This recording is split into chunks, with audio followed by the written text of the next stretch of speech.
Ana kızlardım çok gelişiyor. Aynen öyle. Hakikaten canım kızım çok. Bak.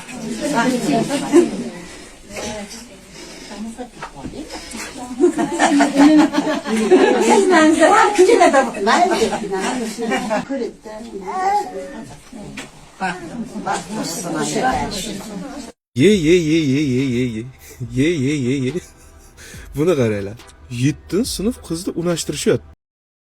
Nima qilish bilmayapsizlarmi sizlar? Yaqinda shu maktabga qabul qilish ham shu unashtirilgan, unashtirmaganga qarab bo'lib qoladi. Qizimni maktabga bermoqchi edim. Qizingiz unashtirilganmi? Yo'q, hali unashtirilgan yo'q. Boring unashtirib keling, keyin qabul qilamiz maktabga. 7-sinfda unashtirilyapti. Bu endi katta ehtimol bilan 8-sinfda erga tegadi. Kuyov ham uncha katta emas, 9-sinf bo'ladi kuyov. Kuyov, ikkov er xotin popkan olib maktabga ketyapti. Maktabda dadasi ketdi, maktabga kech qolamiz deb ertalab turib.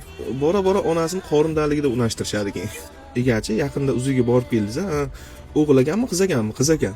Ha, qiz bo'lsa, meni o'g'limga unashtiramiz-da. Necha oylik bo'ldi sizniki? Meniki 5 oylik bo'ldi. Hali tug'ilgan yo'q, unashtirib qo'yishadi bora. Shunaqa bo'ladi. Bu yerda dars o'tayotibdi, 30 yoshli tepakal o'qituvchida xotin yo'q. Bu yerda er xotinga dars o'tayapti.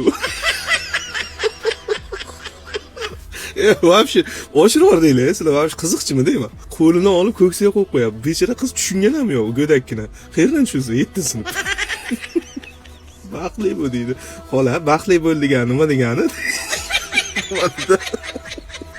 Bunga qo'g'irchoq beringlar, bu o'ynasin.